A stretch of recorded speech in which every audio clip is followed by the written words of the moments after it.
The message says, well, good evening, everyone. Anne Marie Matulis here. This is the seventh of an 8-part webinar series to address the various complexities of murder suicide and all the ripple effect that goes out under those circumstances and suicide. I mean, much of what we talk about applies to suicide, but in particular, we took on this very difficult and very sensitive and very complex topic of murder suicide. And you know why? Because no one will talk about it. That was really the motivation behind here. Why the silence that we have had going on? We've had a wonderful series of speakers. For those who don't know, and they most of the information is available on a voiceatthetable.org. If you go to tapestry of voiceathetable.org /tapestry, a tapestry of voices, you'll see the entire roster that has been a part of this. We started with Dr. Thomas Joyner doing a presentation on the psychology of murder suicide. We followed that with Dr. Kathleen Carter Martinez, who's sitting in front of you right now, who did her first stretch on trauma, and that was followed by Stephanie Willard. Thank you, Stephanie Willard, who is a very rare voice and an often unheard voice. She is a survivor of murder suicide. She lost her husband and her 4-year-old daughter in that process. And then we followed Stephanie with an interesting dynamic duo of Eric Cusick, who is a mental health activist and advocate. His work has been primarily within the sports field and profession, and his website is #SameHere, and it's _ global mental health. And he's a delightful. He is way outside the box, and I love that edge that he brings to any platform. And he was joined by Dr. Bart Andrews, who is considered a specialist in crisis response. He works in St. Louis, Missouri, BHR, and a really knowledgeable person. And what I love about Bart too is he challenges the status quo, just as Eric do. They just but they just do it differently from different perspectives. When someone says about safe messaging or about one aspect or another involved in suicide prevention, Bart's almost like a commercial or that Tom Cruise movie that says, "Show me the money." Bart will always say, "Show me the science. Show me the real scientific research that says that what you're putting out there is accurate." And then again, we followed Bart and Eric with Dr. Mike Anestis, who just did an incredibly, to sound weird, an incredibly informative and comfortable, almost kitchen table conversation about methodology and safety. It was easy to process and it was palatable. And he has just such an excellent delivery. And then Monday night, which I had to be reminded of, we had an all presenter roundtable, and that was facilitated by Kevin Hines, the Kevin Hines, and it was just an absolute powerhouse of different perspectives, conflicting perspectives, which is, I think, important in this conversation. It's not much help if everybody agrees on things. We need to hear the other voices, respectfully hear the other voices. So that's where we have been, and we did that in 4 weeks.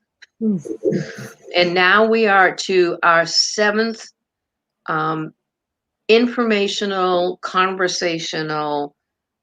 We're sitting around the table, really, and I'm here tonight with Dr. Kathleen Carter Martinez, who is a specialist in trauma. And if I didn't say it, did I say my name is Anne Marie Matulis, and I am the CEO and co-founder of voiceathetable.org. We are a movement that began with a documentary in 2014 of the same name, A Voice at the Table. And that movement is for those of us who have been emotionally impacted and traumatized by the suicidal crisis of a loved one. And when I was stepping up because someone very close to me was in suicidal crisis and discovered that there were absolutely no resources. No resources for attempt survivors who were further along the healing path, and no resources at all for those family members who sat through that fear with them. Um, and so we've changed that. We have programs now. And that's not what we're here to talk about tonight, though. We will catch you up on another day on that. And Dr. Casey, I am going to turn off my volume, keep an eye on the chat for you. I already see that Jackie Christmas is with us. Hello, Jackie. Hey, Jackie. Sorry. And the platform's yours. Thank you, Anne Marie. It's really exciting to be back here for Trauma 2. And although I have to say, I was very surprised at how quickly we were ready for Trauma 2.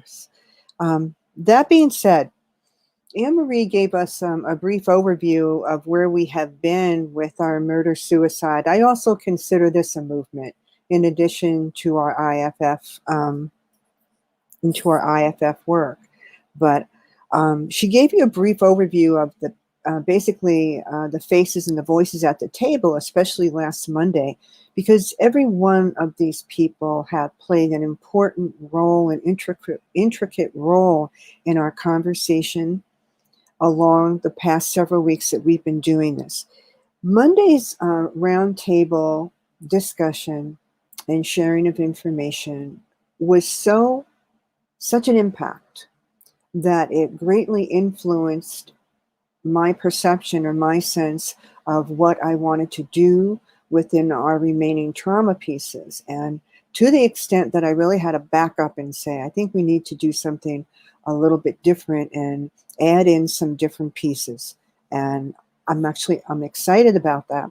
And I think it's funny when people like Anne Marie and I say we're so excited about what we're doing, because we're not talking about fun topics. We're talking about some very intense, serious issues and topics, and ones that profound the lives of people everywhere, are profoundly affected everywhere. So I'm going to back up and I'm going to revisit where Anne Marie just was, because I don't think we can go forward in our trauma track until we go back a little bit. I'm going to go through the players again at our roundtable, just to point out one additional or special thing of the wonderful information that they brought to us, because it's relevant to trauma and to what we're doing here. So as Anne Marie said, we started off with Dr. Thomas Joyner, and he shared his information and his perspective from his new book on murder-suicide. And within that book, as I had mentioned in Trauma 1, he identifies 4 virtues. And that is a strange word to think about when you're trying to describe the dynamic of murder-suicide. They're platforms from which we can understand how and why these things might happen. More importantly, where the mind is basically of a person who chooses any one of these actions or these behaviors. So it's seminal work. If Anne Marie is correct when she says, why don't we talk about this? It's because it's a topic that we have not talked about. It's too heavy. It's too dark. Dr. Joyner has just given us a framework and a platform that allows us to basically wade into this topic of murder-suicide, because it is at a crisis proportion in our country right now. So he's giving us a platform and a framework from which to look at these events, and hopefully his primary goal is to be able to impact the prevention methods and interventions that we all try to do to save a life. And in the instance of murder-suicide, we're talking about saving more than one life. And that is very powerful.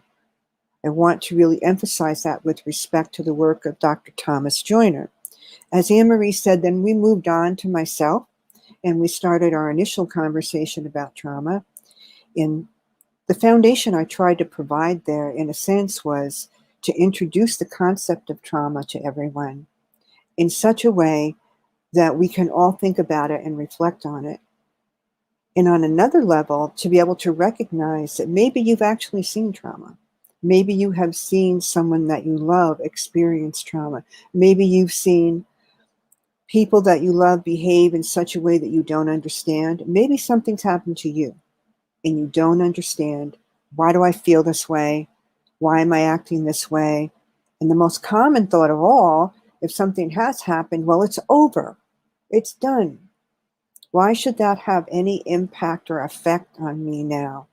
And this today, I want you to go home understanding that if trauma comes into your life, trauma is here to stay. And it will impact and affect your life, but almost all aspects of your life. That's where we started. And I did focus a lot on the difference between the view that when we live our life, it's like the picket fence where everything happens in a particular order at a given appointed time that we approve of and that we can accept. The reality is that our life is really a linear circle. If you take that picket fence and you put the ends together, we now have a linear circle. So any of the events on that picket fence can then happen at any time in our lives at any given moment. What is most noticeable is it can be out of sequence with respect to how we see our life, how our view of our life is and should be. So we did touch on that when we were talking basically with Trauma One. After that, we went to Stephanie Willard, who was an amazing person, who had the courage of heart to come and share her story of the loss of her late husband, Jesse, and her 4-year-old daughter, a murder-suicide, which in this case means that her husband took the life of her 4-year-old daughter and then took his own life. You might say to yourself, how can anybody even tell that story? And other people might say, how can you listen to that story? But Stephanie came, she did her own story, she did her own presentation, and then we revisited that story and experience at our roundtable last Monday. And what I want you to know about Stephanie is that in the face of the most overwhelming heartbreak and in the throes of trauma that she knows will never leave, she is grace in motion. She is grace in motion to have the courage of heart to come and be with us, not just to tell her story, but to be here as part of a movement, as part of an effort where we are trying to help other people and trying to educate and enlighten all of our perspectives so that the next time there is an incident where there's a potential murder-suicide, maybe through the grace of Stephanie's story, we have a different perspective on what and how we can understand this and what we may be able to do. When you think of Stephanie Willard, I want you to think grace in motion, because that's who she is. We then went on to the very energetic dialogue between Dr. Bart Andrews and Eric Kusin, and all I could say is, I hope you were there. If you were able to be there, it was dynamic, it was powerful, a little crazy, because things are said that in the topic of suicide, if you're here, you already know that there is a stigma simply attached to the word of suicide and the phrase of suicide.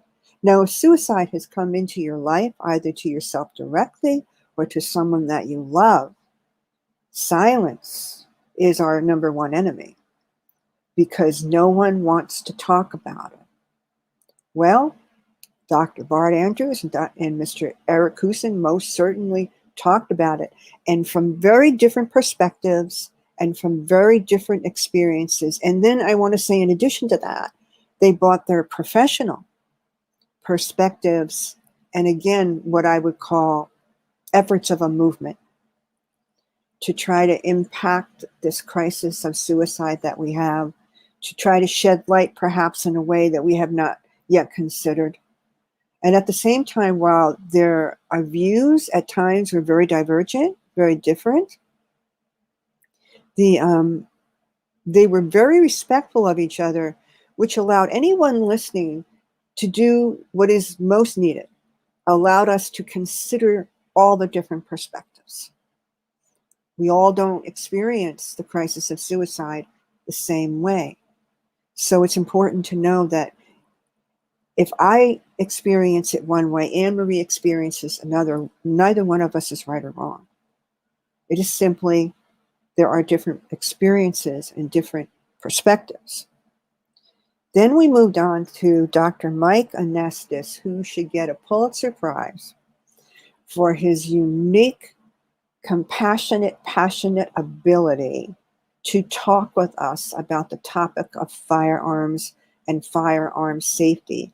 If you attended, you might have come with the perspective, this is someone who's trying to tell me how not to use my guns or to take my guns away or to tell us we should not have them. Couldn't be further from the truth.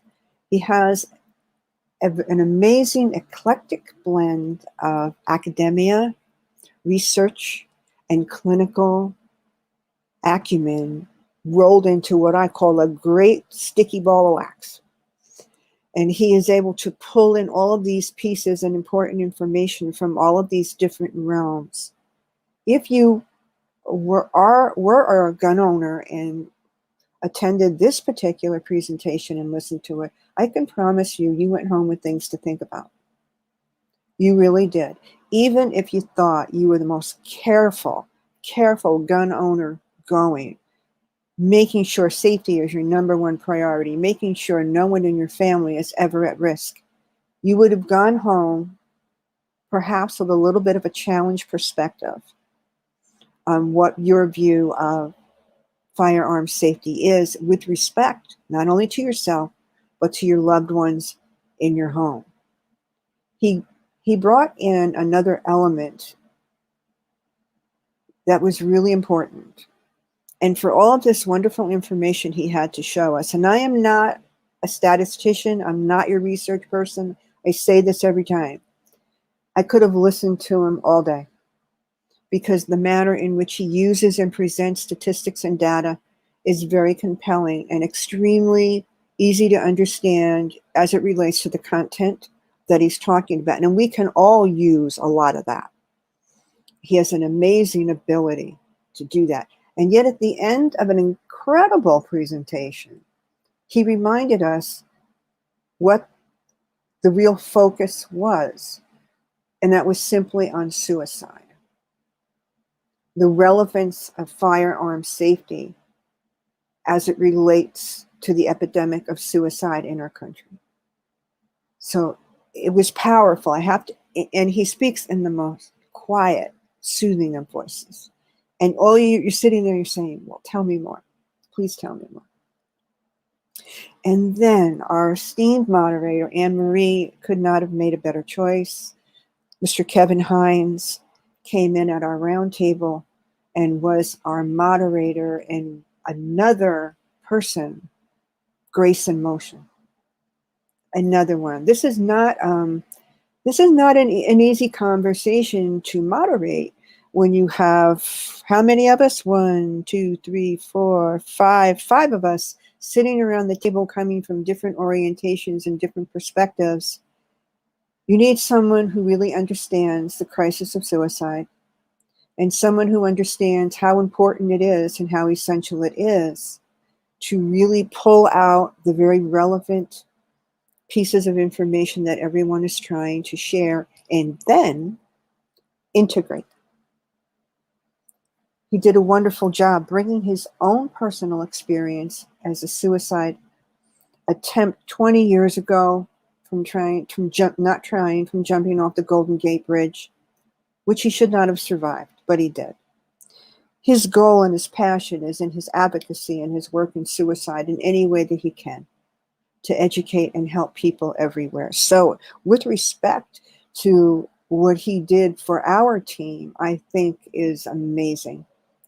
Seamless, smooth, and we went back and forth from one topic, one person to another, and he had an uncanny ability to, as I say, thread the needle and connect us together. So why do you need to know all this right now? If you were here last week, if you were here for the first trauma, piece, I want to say thank you. Thank you for coming back tonight. So if you were here, you already had a sense of this is the body of work that we're trying to do. If this is your first time visiting us for whatever reason, even more welcome. We're so glad you're here. And please spread the word.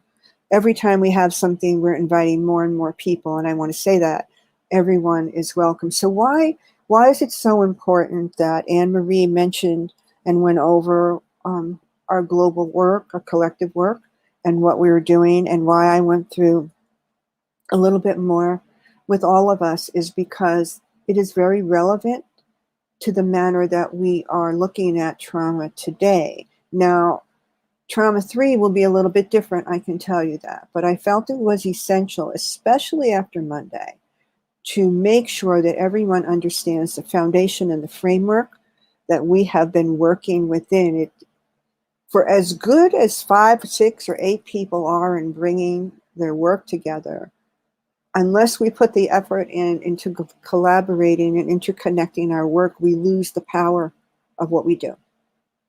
So I felt it very important that you know that. That's where we are at this point. And that was Monday. And I had to tell you, it kind of threw me off a little bit. It was, Anne Marie, it was far more powerful with respect to the topic of trauma than my sense is that many of us realized. I mean, it really blew me away. So I want you to know what everyone's done and how we all are hoping to continue working together going down the road. Going backwards just a little bit, if you weren't here the last time, just let me remind you a little bit of who I am and what I do. Most people know me as Dr. Casey. I'm Dr. Kathleen Carter Martinez. By education and training, I'm a clinical psychotherapist. And at this point in my career and my work, I'm identified as a compassionate, mindful recovery practitioner. I am a trauma specialist and expert, and a trauma specialist and expert in the trauma of the crisis of suicide. And every time I say these phrases, I look at Anne Marie because I'm like, I say the same thing, I know it, but it sets the foundation. It sets the foundation. I am passionate about trauma, and I am passionate about recovery from trauma, especially as it relates to the crisis of suicide. That's one of my phrases. I use it a lot because I feel that it's a much larger umbrella and gives us a larger foundation from which to look at the many different complex dynamics of the topic of the crisis of suicide. Make no mistake about it. Suicide is a crisis. So to me, you might have heard me say this before, hand in glove, the trauma of the crisis of suicide. This is very serious. Trauma has always been part of the crisis of suicide. Now, that's not commonly known. Or if it is, sometimes it's like poo-poo, like that's not what we're really doing here. Well, we are really doing that here. Trauma is absolutely essential with respect to our being able to understand the crisis of suicide. And depending on where you are on this, in the realm of suicide, trauma is very important. I always say, in all of my work, whatever part of that umbrella you find me under, if you just find me under trauma, the trauma of the crisis of suicide, if you find me under IFF, impacted family and friends, which is my other passion, I consistently say in all of my work, I hold space for the voices of silence. I think it's essential and I think it's critical. Now, why is that? And some of you, ask yourself this question right now. When you hear that phrase, the voices of silence, how does that resonate with you? You go like, oh, I've never heard that before. Or when you hear that phrase, do you go like, oh, maybe that's me. Maybe that's me. What does that mean? So here's what it means. In the world of trauma, there are many different layers to it and sections. It's not all the same. People don't experience the same. The cultural perspective on trauma, and this is unkind and is without compassion, but it is a reflection of our current culture. And if you were here the last time, I'm sure you remembered when I said what one of my favorite words is. Does anybody remember if you were here? Zeitgeist. Zeitgeist of the times. The zeitgeist of the times and the zeitgeist of our current culture, unfortunately, indicates that we are quite unkind, we are judgmental, and without compassion. Now, that doesn't mean that people are incapable of showing sympathy for a crisis of suicide, but there's a big difference between sympathy and compassion. And sympathy is fleeting. It's fleeting. It's sort of like a superficial topical reaction to a bad situation. And most of us have the ability to do that, which is good because people need that. And we do need to be able to show we have some kind of sympathy for other people. But in the judgmental mind, we sort of have rules. If something bad has happened to you, then you need to tell me about it. You need to tell us about it. You need to tell us what happened to you. And if you don't tell us what happened to you, well, then it must not have been that bad. We have a judgment.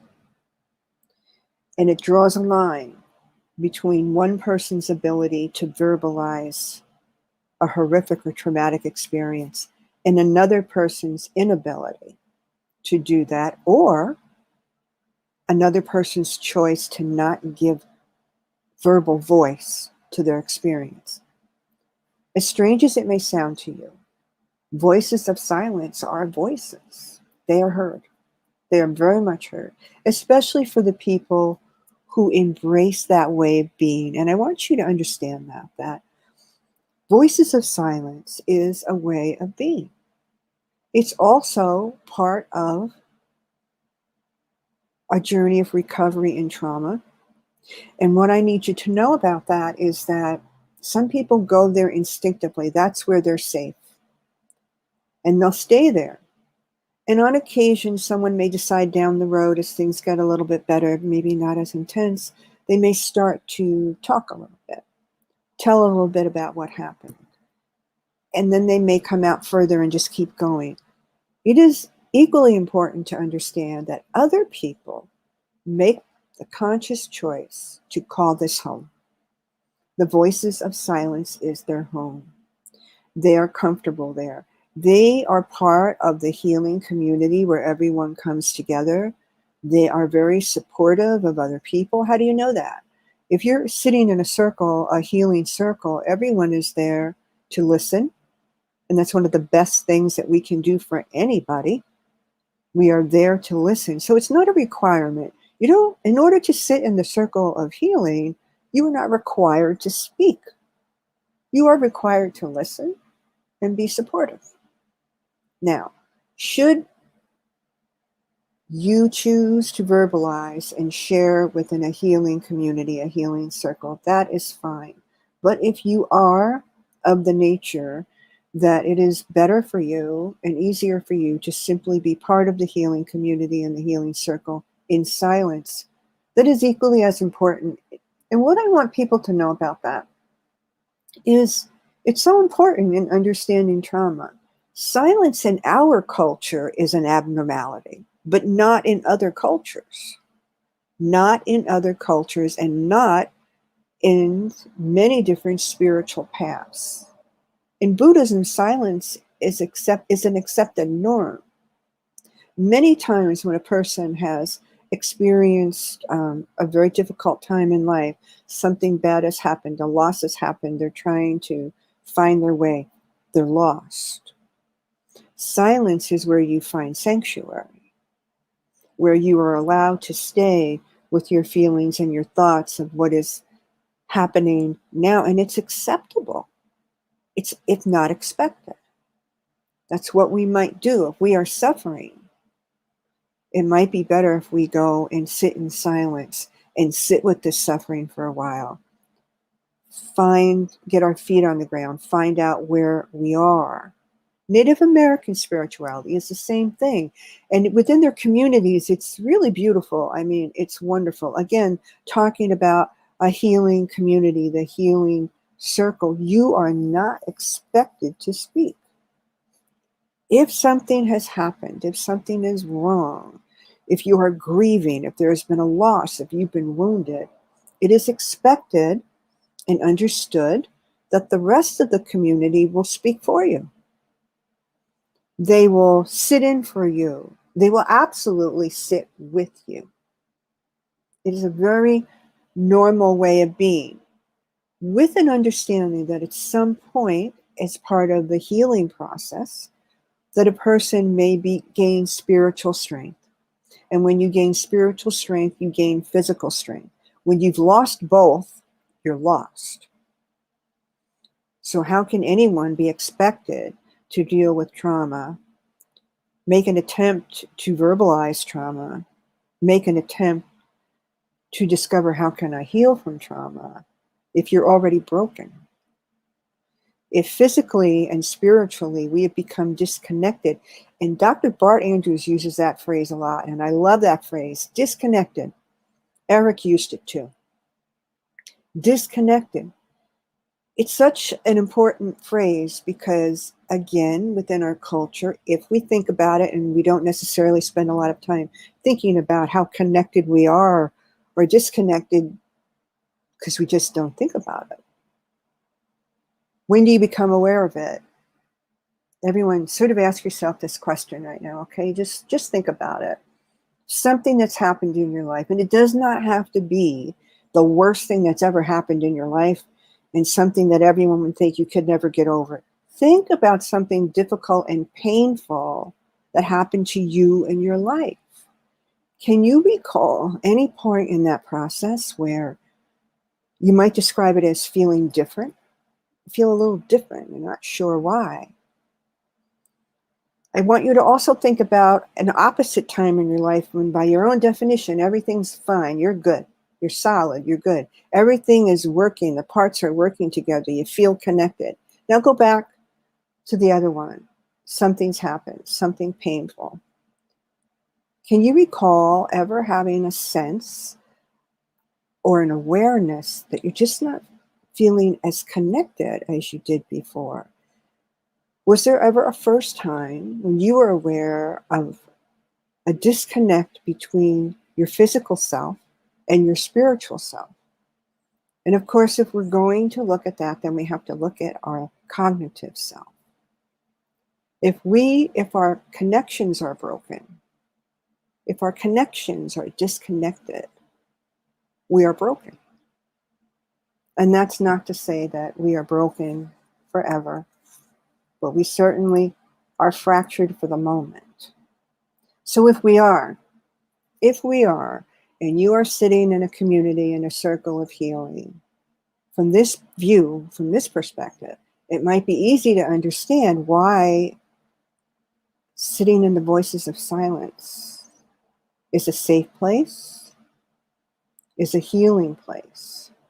And of the couple places that I've mentioned, and there's many more where silence is considered an attribute and normal and expected,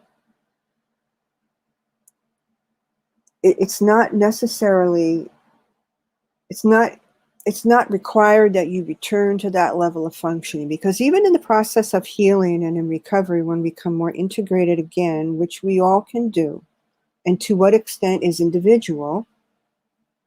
Again, Dr. Bart Andrews, individuation, kept saying that. All of the circumstances may be similar, but he's very right about this. It's the individual that makes the difference. That is the determining factor for how things may or may not go. I often say when I'm talking that you may think I'm trying to confuse you, and I'm not, because I always speak on the collective voice of we. I don't say you or I don't point to you and not me. I go back and forth in the collective voice of we, which invites and includes all of us. So if I've done my job well, by the end of our time together, You'll be thoroughly confused because you'll be going, well, what is she? Is she a therapist? Is she a practitioner? Is she a suicide survivor? Is she a loss survivor? What is she? And hopefully at the end of it, the only answer you could come up with would be, no, I don't know. Maybe she's all of them. And that is something that the Voices of Silence offers. A place to be whoever you are at any given time. Because as we all know, this can change. So I want to put that out there about, I always speak in the collective voice of we. Here is the other foundation of my work. I'm sorry I'm jumping around. Usually I try to go 1, 2, 3, 4. Here's the foundation to my work, but it's coming in and out of this tonight because I'm looking at Monday and I'm looking at today. In my work, wherever it is, whatever I'm doing, number one rule, and it is in my book, Permission Granted. This is essential. We need to stop asking the question, did this happen to you? It's the worst thing we ask people. We don't need to ask people directly, did this happen to you? And I've spoken about this before. If you're here for a reason. You have some interest. Maybe you're the only one who knows what that interest is. Some may be here because you have a specific reason to be here, and a lot of people know that, and that's good too. But in my work, and I believe this is also true of IFF, Anne Marie, I've said this before, IFF and A Voice at the Table, we do not ask you to qualify to be here. If you find us and you join us and you sit with us, you are welcome. End of story. You don't have to have a story to qualify to be here. You don't need to explain to us why you feel you belong here. I have a long story, really, it's a long story to how I found Anne Marie, which is then how I came to be here. But what's Anne Marie, if just nod your head if you remember this. One of the things I said to her in the beginning, when I finally found my footing in a larger organization, that I found my place with IFF. That was my comfort zone. I didn't need anybody to explain to me why I felt comfortable there. I simply knew that I had found a place where I felt comfortable. I felt that I belonged there, and I felt accepted. And I have to tell you, when you go around saying you are the Voices of Silence, not everybody rolls with that. There are people who like to push the limits. Brings me up to privacy and secrets in trauma. So what happens when trauma comes? I believe the last time I already alluded to the fact that when trauma comes to stay. It's never gone. It becomes a part of our fabric. It becomes part of who we are. Now, how it stays with us, there's a lot of fluidity to that. That can change over time. But when it comes to stay. Now let's go back to some of the views I was trying to share with you with respect to trauma in our culture and the zeitgeist of the times. And let's go down to the next level and just look at the phrases. We are judgmental. We are unkind. We are judgmental. Now within that silo, Anne Marie, that's a silo I don't like. Don't like it. But there it is. There is a silo of unkindness and judgment. And within that silo is it's like a murmur, a whisper. So if something terrible happens to me, and I'm sitting in the group or with the group, or let's just say something really terrible happened on a personal level, and it involves the police, and they need to know exactly what happened to me. And I can't tell them. I can't tell them because there's a lot of reasons why I can't tell you. As a matter of fact, I can't even tell you the reasons that I can't tell you. So if you say to me, Did this happen to you? Might I be inclined to answer that question if I'm feeling like that? No. Might that frighten me even more? Yes. Might I feel the need to be more guarded than I might already be? So if I cannot tell you exactly what happened, am I being private? All right, everybody just back up a minute now. Here's a question for everybody. I want you to answer this question for yourself. If I cannot tell you, let's get out of the police department. Let's go to your kitchen. Okay? We're sitting there with a family member. Maybe I'm your family member. Something really bad has happened. You can see I'm upset. I'm distraught. Something's not okay. You ask me what happened. I say I can't tell you.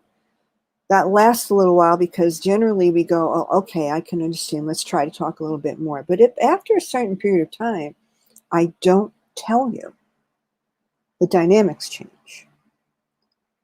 And one of the dynamics we can understand, we can all understand this. If I'm trying to help you and you can't tell me what happened, how am I going to help you? And now on the other side of the table, if I'm sitting there and you're asking me what happened and I'm unable to tell you, that leaves me stuck where I am. So everyone, we're sitting at the kitchen table, okay? Please imagine yourself at your kitchen. I think I told everyone I have a habit of sitting on my feet. I gotta move. We're sitting at your kitchen table, okay?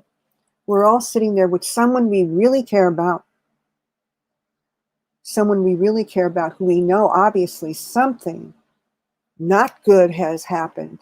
And despite how many times we ask that question, what happened? Or we say, tell me what happened, and we don't have any information, where do we go? Where do we go? Do we see this as privacy or do we see this as secrecy? I just want you to think about it because I know everybody here at one time or another has sat at their kitchen table with somebody with similar dynamics. So, two things on this. Culturally, we are judgmental and we are unkind.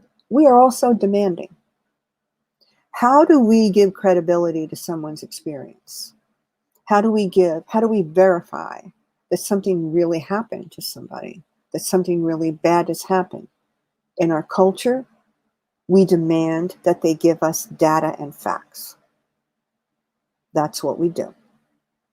We are a data-driven culture and society. It is the way that we give credibility to what anyone is saying. And based on whether we get that or not, often determines whether we will be supportive or helpful or not. Now, going from there, and please, if you're sitting here saying, oh my God, I think I've done that, don't be hard on yourself. We've all done it. And until we understand the difference, don't be hard on yourself. We can't be hard on ourselves for something that we don't understand, okay? So let's go to another level on this. This is where trauma lives. This is where trauma lives. So if I can't tell you, consider this. I'm unable to tell you. I'm unable to tell you. Now go back to your kitchen table, see your person, and I want you to just envision them, and I want you to say, is this person unwilling to tell me, or are they unable to tell me?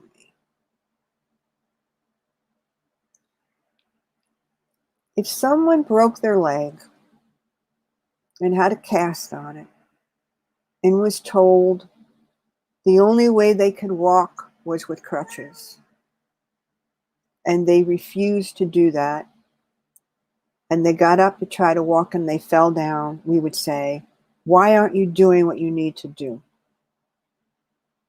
Why aren't you doing what you need to do? Physical injuries like this, we can understand much better. And to be honest, we're not very judgmental about it because it's visual, it's concrete, it's evidence. It's evidence. Did you hear that word? Evidence.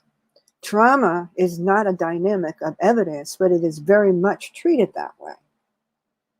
Give me the proof. Give me the proof that something bad is going on. Give me the proof that you are struggling. And even if we try to say, okay, this is what's going on, this is why I'm struggling, then we have to do more. Our culture demands more because we are judgmental. Well, tell me more then. Why is that bothering you? Why can't you just get over it? Why don't you just walk away? What's wrong with you? What kind of person puts up with this? And suicide. Take it easy now, everybody. Go back to your kitchen table. I want you to think about somebody in your family that you know that has struggled with the crisis of suicide. And here is where I'm going to tell you why I use that phrase. The crisis of suicide is ongoing. We have no guarantee that it will ever go away. The one guarantee we have on a marginal basis is it can get quiet. It can get quiet. But should we cognitively expect that the crisis of suicide can permanently go away in a person who has been struggling with the crisis of suicide? I would advise that we reconsider that. I would advise that we reconsider that. So if you know anyone, let's think of that person in your family who may be struggling. And now, Eric Cusin, boy, you know what, Anne-Marie? We just had grace and motion all over the place. I'm telling you, all over the place. Eric Cusin, man, is the poster child for trauma. He believes in it. He understands that it is deeply rooted in the crisis of suicide, even when you have not actually made a suicide attempt, but have struggled with suicidal thoughts and ideations, which is his story. His point is that one is as intense and valid as the other. One is not more important than the other. But he believes in trauma and its role and its presence in the complex dynamics of the crisis of suicide. So you could be sitting across from someone at your kitchen table who has not actually made a suicide attempt, but is talking about it, is throwing the gauntlet down. That's it. I'm done. I can't do it anymore. You may be sitting across from someone who has been struggling to such a degree that maybe they haven't actually made a suicide attempt, but how are they managing that? How are they managing? Boy, Eric can talk about those feelings and where they are. And actually, I think we likened it to the pressure cooker, right, Anne-Marie? As a visual of what's going on inside with someone who is struggling. So how does someone manage? Well, maybe someone chooses to manage by drinking. I don't think anyone here knows anything about that. It could happen, Are there people who manage chronic, critical crisis of suicide through alcohol? Yes. So then what do we judge them on? I'm asking you to sit back. That's all I'm saying is sit back. Take a look at conversations that you had. What I'm trying to suggest that we together can create a different lens from which review people who are struggling. And if you are struggling in the crisis of suicide, you are living in the middle of trauma. Period. There is no qualification here. You don't have to cross the line and actually make a suicide attempt or gesture to say that you are struggling with trauma. If you are talking to me about it and we're having a conversation, we're right there, man. We are right there. It's now in the middle of the living room. That's where it is. What I'm suggesting for us here is the best way that we can gain understanding into what trauma may look like and what it may feel like is to try to take a look back on any experiences we may have had with people who we are close to. You may also know people, if you have someone that you're close to that has these struggles at any different levels, and please understand that I am acknowledging that we have many different levels, many different levels.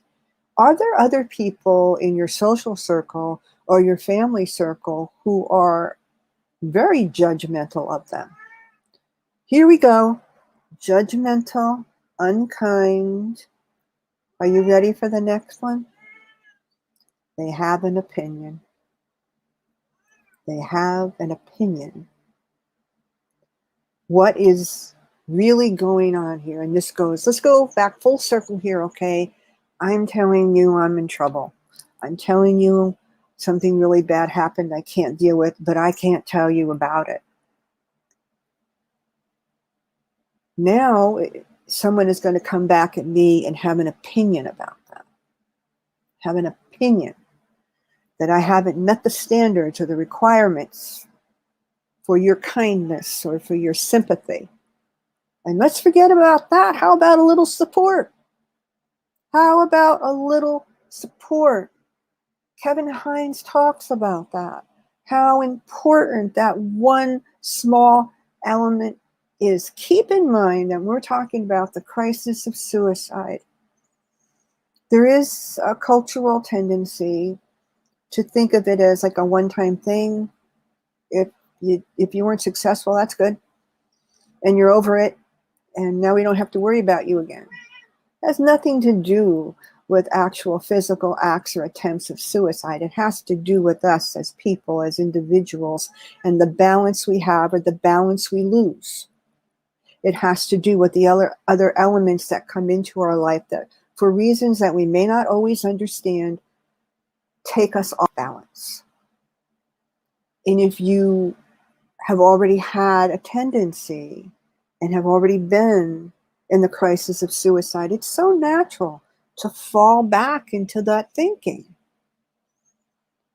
How many times, Anne Marie, on Monday were people talking about, I thought I was useless, I thought I was hopeless, I thought I was a burden to everyone. You know, Dr. Thomas Joyner, incredible work, interpersonal theory of suicidology. I am a burden, I am a problem. You don't need me. If I'm not here, your problem is over. Well, how do you think that type of conversation keeps going? Because there are people who have opinions. There are people who are unable to recognize the fragility of anyone who is living under the umbrella of the crisis of suicide. There are people who are limited in their ability to understand that not only is trauma connected to the crisis of suicide, it is a hand in a glove. You cannot have one without the other. So I just want you to think about the people. Take all the people in your life and in your personal situations. Can you hold on one moment, please? I have a very loud cat. Hold on.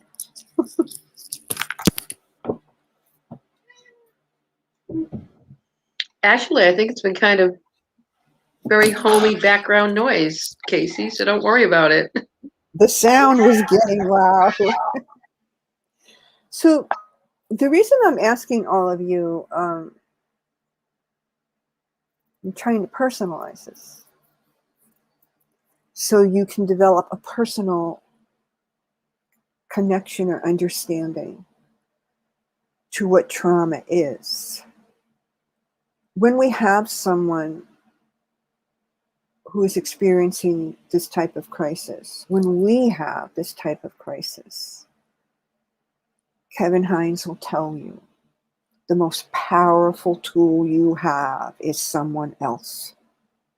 Is someone that loves you and you know they love you.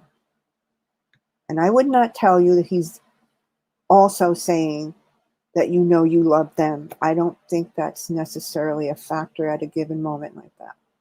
What is more important is that there is someone or a couple people that you know you can say the 4 words, I need help now. Kevin Hines, I need help now. So if you have someone that you love who lives in this realm. Now I'm hoping everyone has the beginning of a basic understanding that we are in the world of trauma. Okay? I also want you to know that trauma can quiet down under the right conditions and with the right care and the right support. But it also can come right back. It's just like I have a scar on my wrist here. I don't know how I got it. Obviously, I burnt myself. I didn't even remember doing it. When I push that, it hurts. But I know that other scar is going to come and I'm not going to notice it after a while. That's trauma. And all of a sudden, for reasons no one can explain, that little bump there or that little scar, it's just going to start nagging at me. I'm going to become aware that it's there. And that tells you things are kicking up again. They're starting again. So when you love someone or really care about someone who lives in this realm of the crisis of suicide, it's exhausting because you probably know by now that it can go on and on forever before you might reach a quiet time. Confounding factors. Now, that is a stat research term that I love. Confounding factors. In this conversation, we're talking about other people. Other people who may also be people that you care about, but who are not helping the situation. Who are, let's say, limited. We will be kind, okay? And we will say that they are limited in their ability to understand. The reason you need to be aware of that is because you have to decide how much time are you willing to spend fighting with people who simply are unwilling to understand. If they're unwilling to understand and you yet have someone else within your family or your family circle or yourself that is at this given moment struggling, it's a strange concept, I know, but you have to let go. You have to let go, and you have to embrace those people or that person who is there to help and to support, to not be judgmental, to not be unkind, and to not have an opinion. I would say to you, if you are trying to live with someone, if you yourself are trying to live with trauma and you are struggling with opinionated people, push them away. You're not in any space to deal with that. Trauma requires us to be present, even when we don't want to be. And what it takes for some of us to get to that point where we can be present, because we cannot be present, we cannot begin the journey to healing and recovery unless we're present. And that's again where the voices of silence come in, because maybe we cannot speak, maybe we cannot verbalize, but we sure can listen. We can listen to other people. We can hear the experiences of other people. And what's one of the most important things we hear when we listen is we see other people in a sense who are what we would call like-minded, like experience. And maybe they're just looking very different than us. Maybe they're at a different point in the journey. For people who struggle and continue to use alcohol, we need to be especially kinder. Because when you have the presence of alcohol, it's another indicator for us in trauma that the pain is so severe and so intense, and that the fear is so overwhelming that in the absence of other coping skills or abilities, this is what someone falls back on to quiet this down, to make it go away. Understand that when people do this, they know full well when they wake up the next day, it's all still going to be there. But right now, at this moment, this relief is what I need, and I don't feel, so that's good. I can just get through this moment. And then we start again. And here's the thing about trauma. Whether someone uses alcohol or other drugs to effectively manage with trauma until they reach a point where there are other therapy, other supportive help. They can fall back, they can relapse. People who don't do that and have the same struggles, what you might see their struggle with is more behaviors that are really hard to deal with because they don't make a lot of sense, or they seem extremely angry or extremely withdrawn. Any of it is normal in the world of trauma. What do you need to know about trauma? You need to know that if trauma is here, it's here to stay. If the trauma is your own, it's so important that we get to the point where we can identify those people who are supportive for us and we feel safe with. We must feel safe with them. If there are other people in our life that cannot be that person, if they just can't do it, then we just need to say it's okay. You don't have to. I'll do it myself, or I'll do it with whoever else. It doesn't help us if we continue to keep people in a circle that we might describe as toxic, who make the situation worse, who inflame our pain, who inflame our injury. So maybe one of the first steps when we're trying to recover in trauma is to start to recognize who's okay and who's not, where to go and where not to go. Because if we keep repeating the same cycle, what is it that they say? If you keep doing the same thing, you keep getting the same results, and why are we surprised? So I want you to, just for tonight, sit in your own kitchen in your mind and think about some of these things. And think about the person or people. Keep in mind that many of us have more than one person in our lives, in our families, in our close friendships who struggle, but who are an essential part of our heart and our lives. So we've had these conversations. We've all had those moments when we want to go, that's it, I'm done. I've tried. It's okay if you get there. You know why? Because you can back up, you can regroup, and you come back when you're stronger. Because when people we love are wounded and living in trauma, they need us to be strong. They need us to be strong. And I cannot emphasize how important it is to have one or two people in your life who are those people. And with regards to secrecy versus privacy, you also need people that hold space for and respect your privacy. We have a tendency in our culture to have people demand the whole story. And if they don't get it in the beginning, when it looks like it's over and someone's doing better, there is still that insistence. Well, what happened? What's the story? We demand to know. This is very hard for me to deal with other people, this insistence that people have the right to know. And I don't know quite how to say you really don't. You really don't. You know who has a right to know? The person that you are sharing with and confiding with and who is supportive of you. I mentioned the last time that I know a retired investigator from Southern California who worked in crimes of women for a very long time and in children. And I learned from him a very long time ago. That question, did this happen to you, will get you nowhere fast. Nowhere fast.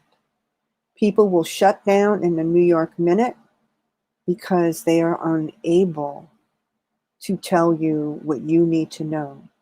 So he found other ways, and I integrated that into my own work over the years, and I cannot tell you how effective it is. Try this. What would you like me to know? What would you like me to know? And the other one is, what would you like to tell me? Now, why is that so powerful? Two things. We're not boxing somebody in. We're not demanding. We're not saying, this is what is required of you. If you are talking to someone who has been wounded or traumatized in a personal way, this is critically important because their control has already been taken away from them. That's nothing new. So they're not going to respond to someone else who says, did this happen to you? They've already lost their control. And when you push that way, you push that boundary. Nobody needs that. So if someone is struggling with those type of personal traumatic events and you offer them the opportunity to take some control back, you're actually gifting them a voice again. You're gifting them a voice, and you're gifting them a choice, and you're gifting them a certain element of control again. Now, once someone answers one of those questions, depending on how sensitive and how good you are, you can get more information. You just have to be very careful about how you ask the person to help you help them. We don't have that, that necessary level of sensitivity and awareness often in friends and family members. We do have that sense of, you need to tell me, I need the facts, and then I'll decide. I'll decide whether what really happened to you really happened, number one. I'll decide if what happened to you is really as bad as you think it is. In suicide, I'll decide whether it was so bad that you should actually try to end your life. How many people have a family member or a loved one who has made an attempt at suicide and thankfully did not work, and heard comments from other people that fall under that opinionated? They're cowards. They're cowards to do something like that. They don't care about anybody but themselves. I think those are conversations we don't need to have. We don't need to have. At some point, people will make the choice to change or expand their awareness of trauma and what the crisis of suicide really is. But you should also know, I should know, we should all know, that there are people who may never get there. And if you are in the business, of taking care of someone you care about who is fragile, who walks around in the realm of the crisis of suicide, if you are in the business of trying to help people everywhere, like I do, Anne Marie does, so many people that we work with, all of the people sitting at the table on Monday, there are some facts you need to know, because we cannot fight all the windmills. I can't emphasize that enough. We cannot fight all the windmills. So we need to recognize the ones that we should walk away from. Because if we don't, we're expending much needed energy. And keep in mind, within our energy is our healing energy for other people and ourselves. And if we stay focused in the wrong direction, on the wrong people, we give it away. And then we don't have it for who we need it for. I inadvertently spent, I'm going to say, let's say since Monday, Anne Marie, I found myself in conversations, unexpected conversations with people that I know very closely with respect to the crisis of suicide and people that have already been lost. And what resonated for me was, let me just create an imaginary timeline, okay? In this very tiny mix of voices I was talking with, one lost maybe 20 years ago, one lost 3 years ago, another loss maybe also 3 years ago, and there was another one longer than 20 years. Here, this is going to blow your mind, okay? This is going to blow your mind. You have that timeline? You guys got that? Mm-hmm. Conversations were the same. Time made no difference. Mm-hmm. It made no difference.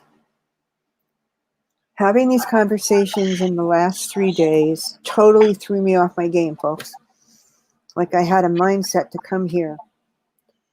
And I realized I was reminded of Dr. April Foreman and I were working on a project together, and in the midst of it, I was sharing a story again about someone else who was really at the height of a terrible, terrible, very active crisis of suicide, and I was just sharing my thoughts with her and how I responded and what I said and blah, blah, blah. And we were working on a project we were really excited about. And Dr. Foreman went quiet on me. Mm. And I'm like, I said, April, are you there? She goes, yes. She says, I'm just listening to you because you have just reminded me of what is really important and why we do what we do. Right.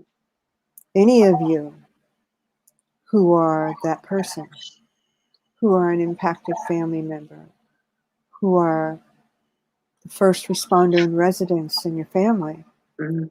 who are the first responder in family for a friend who has nowhere else to go, you are amazing people.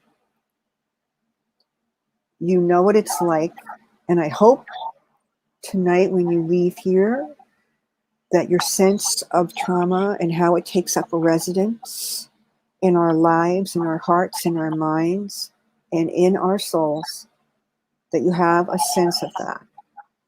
I hope this is a snippet of trauma. What I want you to do is take with you that there's really good reasons for you to feel the way you do. Mm. That the struggles that you have are real. But under no circumstances do I want anyone to leave thinking that just because trauma has taken up residence, and it has, and it is not leaving, the greatest tool we have to work with that and what we do for those that we care about is to make trauma our friend. Invite it in, sit down with it, make room at the table for it. Yeah. I think, Anne Marie, I'm going to leave it there. I think that's a good place to leave it. Now, the first thing I want to say is awesome. Thank you. And if everybody out there, you know, this is just such a powerful piece. Casey and I have been talking about doing this for almost a year. Long before pandemic, we were all set to do this is part of a tapestry of voices, and we were all set to bring Casey in to do an in-person here in Massachusetts and do a retreat of this whole process. And that happened as soon as I read Permission Granted. It was, and I have shared this with people before. I experienced extreme trauma in my life from childhood on up. If you see me struggling, I have a severe visual impairment because as a battered woman, I experienced 3 untreated skull fractures that permanently damaged my vision. And I thought after 39 years away from that violence that I had done a pretty good job of, pushing trauma off to the other side of the table or go sit in the corner. I'm not playing today. Until I read Permission Granted. And I've shared this with Casey before. I didn't get 10 pages in and I was in tears because I didn't even know that I needed her voice to speak to my soul. I didn't even know it. And so I am old enough and have experienced enough to know that this is an ongoing process. It's an evolution that we go through.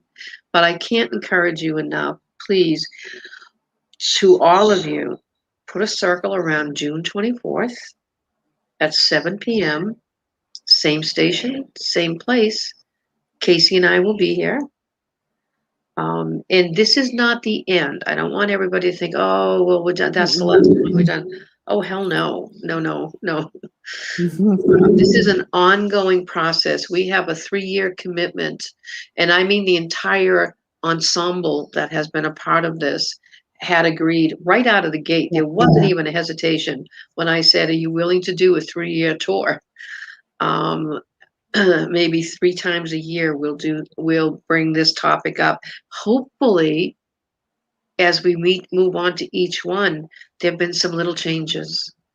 There's been some improvement. There's been not in the silence of holding that space of silence, but in the unhealthy silence of our judgmental society, that we've poked a hole in the silos a little bit more and let some more sunlight in there.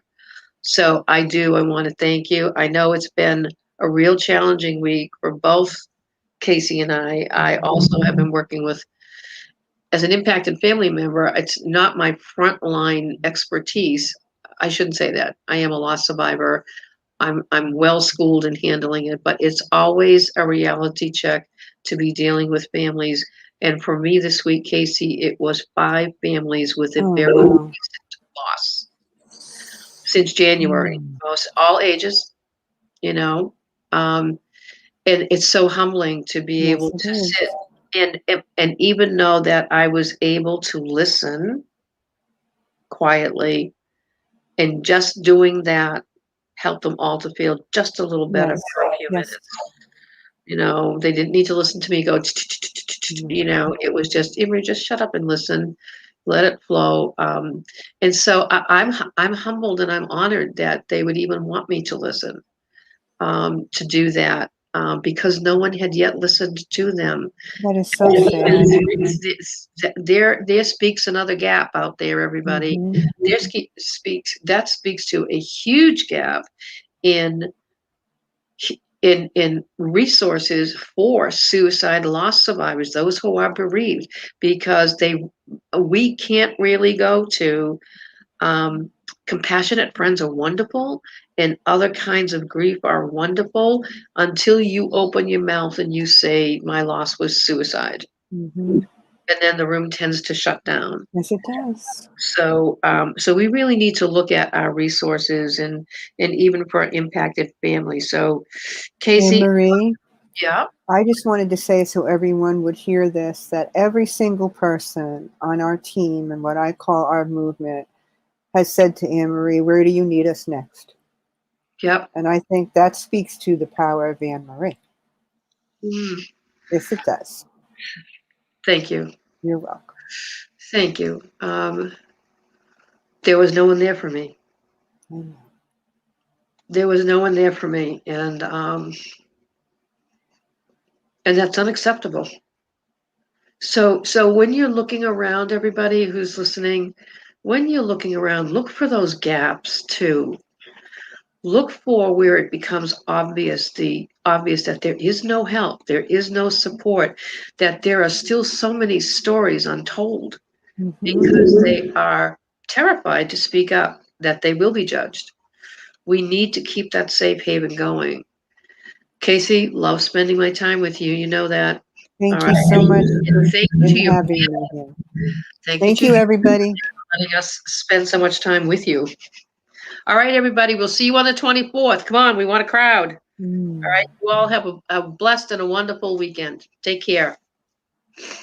Bye, everybody.